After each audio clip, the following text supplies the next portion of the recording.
Well, Travis, thank you so much for coming and doing this little interview with us today. I Absolutely. appreciate it. Thank you for having me. You are running for Clerk and Recorder, is Yeah, that correct? absolutely. So, my first question for you is what exactly is a Clerk and Recorder? It's a great question. The clerk and recorder actually is the central hub, really, for the county. That's where all of your important documents go, birth certificates, death certificates, your land deeds, and all that is all stored there. So it's kind of like where everything centralizes at. And so think of it like a computer, it's like the hard drive of the county. That makes total There sense. you I go. appreciate that because there's so many things that I've seen this year that I've never really paid attention to until I'm like, oh, hey, I know that guy. Yeah. I know that guy. I know that guy. Yeah. I'm learning a lot this year. Same. Yeah, yeah. Okay, so I just have a couple questions for you. My first question, besides the first question I just asked, how do you plan to promote transparency and honesty in the clerk and recorder office? That's a great question. So transparency really is everything, and so is honesty. When you're talking about your most important documents, it's essential to make sure that you can trust the person that's in that office. If you can't trust that person to make sure that your records are safe and secure, whether it's anything that they've done, you need to make sure that that person holds that trust to the utmost responsibility. And I don't think we've had that. So that's why I've decided that it's time for me to jump in and make a difference. Perfect. Okay, this next question is what steps will you take to modernize the office and fight scams or corruption? Fighting scams is huge, especially nowadays, especially with all the online scams and all the internet scams. We need to make sure that the most vulnerable in our community are taken care of first. That's our elderly, those that don't understand the processes. And we can do that through making sure that the systems that we put in place are secure no matter what. Whether that takes some legislation from our state representatives or whether that takes something as simple as working with our IT department to get something put in place. We need to make sure that our citizens and our constituents feel safe no matter what, especially with the clerk and recorder's office. That is such a vital role to make sure that it is secure.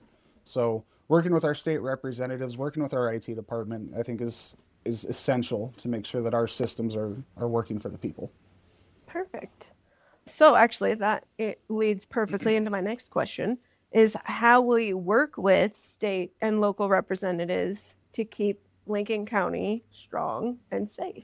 Yes, working with our state and local representatives is absolutely essential. I have a great working relationship with Steve Gunderson. He's actually sponsored my campaign and has completely endorsed me. Michelle Bianco, she's running for House District 1, as well as Tom Millett, who is a state legislator. I've got great working relationships with all of them. So making sure that we just continue that, build on that, and build relationships with other clerk and recorders throughout the state so that we can all be on the same page and we can all work together. That I really like that. I like to hear that. Because I think that's super important that everybody be able to work together. Absolutely. If you have a question, you should be able to call anybody Yeah, in the state in that office and get the same answer no matter who you're talking to. yeah. Because that's something that we've seen some hitches in. Absolutely. So I appreciate that you Consistency. yeah, I appreciate that. I like that. Okay, let's see. Can you share a story about helping a resident or making a difference in the community specifically with this situation? Specifically with this situation, I've always tried to do a lot in the community, whether it's something as small as just helping pick up groceries or helping somebody move their house, whatever it might be. I've tried to help somebody in some way. The one thing that I will say that I try to do every year, and it's not something I really like to tout and toot my own horn about, but my wife and I, every year, we will pick somebody and sponsor them for Christmas. We'll buy all of their Christmas presents, dinner, tree, decorations, everything the kids want, things the parents want and need, things like that. Just something small, and it can be something as small as helping the old lady out to the car with her groceries if she's trying to do it herself, Yeah. or whatever it might be. Something small. Pick something small and help somebody out. Yeah. Well, I mean, I can tell you that may seem small, but to somebody that needs it, It can be a big thing. that's a big thing. That's Absolutely. awesome. I appreciate that. I like that. Okay, let's see. If you do get elected, what are your top priorities for your first year? first year top priorities are going to be to start rebuilding the relationships that have been damaged throughout the state. I have heard from several other clerk and recorders and other offices throughout the state that there's just a lot that has gone on over the last couple of years that they don't trust, they don't like. So rebuilding those relationships is number one. Number two is I want to make sure that our systems, again, going back to that, working with our IT department and our state representatives to make sure that our websites are easy to use, the systems are easy to use, and no matter what somebody needs to look up, they can click on a couple of buttons and they're right there. That's awesome. I like that. Well, let's see.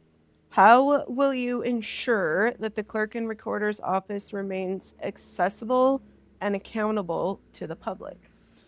That's a great question, especially the accountability part. The reason that I'm in this position to begin with is because people don't feel like they can trust the clerk and recorder, and they don't feel like, more importantly, they can go to the clerk and recorder with an issue. So my job is to make sure that I am 100% accessible to the public at all times, no matter what. Our office is accessible. You want to come in and just chat? Let's come in and have a chat. If you want to come in and look at your records, come look at your records. I want to make sure that I have that personal relationship with everybody that walks in the door, not just the people that are friends. Right. Right. I like that. Okay. Last question.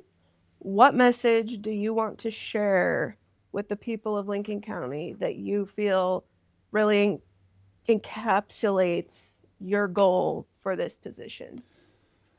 Well, this election season is going to be rough. It's going to be a long one. As everybody knows, there's a lot of candidates out there this year. I just want everybody to know that you can come to me anytime you want. If you want to sit down, have a cup of coffee, you want to sit down, ask your questions, find out why I'm running, I'm all ears. I'm always open. Come talk to me, send me an email, shoot me a text, anything you want, just to make sure that you can trust me and who I am as a person. Awesome. Thank you. I appreciate that. No problem. I do have a question. What are your goals with, I mean, on top of rebuilding trust and transparency and stuff like that, what do you personally think you can do to like really make a difference? Like besides the like what are your like why do you want to do this? What are your personal goals? Well, this personally wasn't something that I chose to do. This was something that I had several people come to me and ask if I would be interested in this. And my first response was absolutely not. I said, there is no way I want to be the county clerk and recorder. I'm sorry. Yeah. I got to digging into, okay, why are they asking me? Why do people think that I would be a good fit? So I started digging into what the job is, what they do, and why they want me to, because we have one. Right. That showed me right there, just digging into a couple of things that have gone on. There's some serious issues in this county. The integrity is damaged, the trust is damaged, the respect is damaged, and we can't operate a county like that. There's just no possible way to continue operating a county when you can't trust your local elected officials. That's why I want to do this. I mean, I don't really feel like I want to. I feel like I have to do this. I feel like this is something that if I don't and nobody else does, we're going to lose our county to special interests, to people with their own agendas in mind. I have no agenda. I didn't want to do this to begin with. This was not something that I chose. So Right. Again, I am looking forward to it. I think I'm going to do well. And I think it's something that with my educational background, with my background in law enforcement, I'm going to do very well at this job. Well, I liked that answer. That was more, that's perfect. People without a personal goal are typically the best to have a position Absolutely. in that type of setting. Yeah, I appreciate that. Thank you. Yeah. Well, that was very informative. Thank you. I appreciate it. I appreciate you guys, and thank you for having me. Yeah, no, absolutely. Well, if you have any other questions that you would like to ask Travis, please, I'm pretty sure we'll have his, email address and all the links to all the stuff, and feel free to send him an email or anything like that. And he seems pretty open to answering questions. Anytime. So, yeah. So thank you very much. Thank I appreciate you very much. it.